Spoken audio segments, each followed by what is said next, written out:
So you're living the dream. You move to the big city. Sure, you're living in a closet. You have 11 other roommates. You pay $2,000 a month. You have to make an appointment to use the restroom, but you're living the dream.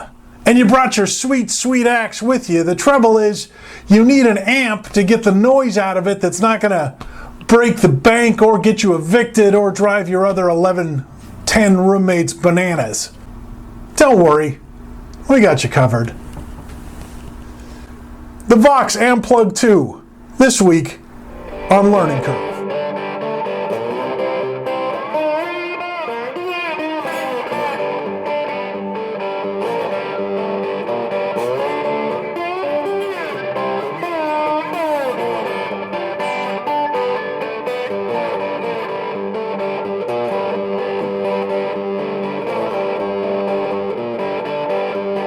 Hi, I'm Spencer Dobson. I started playing guitar a couple of years ago after a couple of decades of putting zero effort into it. And one of the things that I wanted when I did that was an amp that would sound good, that wouldn't break the bank, and that I could play in my apartment without getting evicted. And I thought all hope was lost. When I first came across the concept of the headphone amp, I assumed they were pieces of garbage that people give as Christmas presents to people that they don't like. But then I looked into it a little further, and it turns out they're really good. People really like them. The one we're talking about today is made by Vox. They're a legendary amp maker. Their amps are used by people like the Beatles and Queen. They have a pretty good reputation. Vox makes 7 different versions of this. This is the classic rock. They also make a clean one, a metal one, a bass one, a blues one, an AC30 one, and a lead guitar one. Yeah, that's all of them. I take the classic rock one with me 90% of the time when I travel. It sounds good. It's small enough that you can put it in your pocket. It's got a wide range of tones, and it's not going to drive the people around you bananas. Check this out.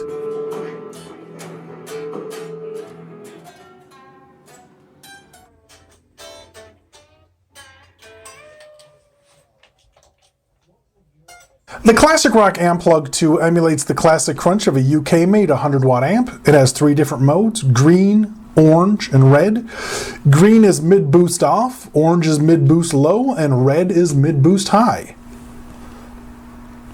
The good news is you get onboard effects. You get a reverb, you get a delay, and you get a chorus. The bad news is you can only use one effect at a time. You can't stack them, you can't have them work together. You got to pick one and stick with it. Granted, you can change whenever you want, but only one at a time. The other good news is there's also an input jack, so you can play along to music from your phone. The jack you use to plug into your guitar rotates 180 degrees, so it works if your jack is on the front like a Strat, or on the bottom like a Les Paul, or on a V like a Flying V. You get the picture. Also, it runs on AAA batteries. It's got a gain control, a tone control, and a volume control, plus a little button for the FX. Okay, let's give it a listen.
you go. That's a pretty amazing range of tones for just a little tiny box like that, right? You get a lot out of this thing. There is a small cabinet that you can buy that you can plug the Amplug into it. I've never used it. The internet doesn't seem to be terribly crazy about it. I just stick to headphones. I don't like wearing headphones all the time, but it's a small price to pay for everything you get. I'll put a link in the description in case you want more information about the Vox Amplug 2. Okay, that's this episode of Learning Curve. If you liked it, please share it, please like it, please subscribe to the channel. My name is Spencer Dobson. This has been Learning Curve.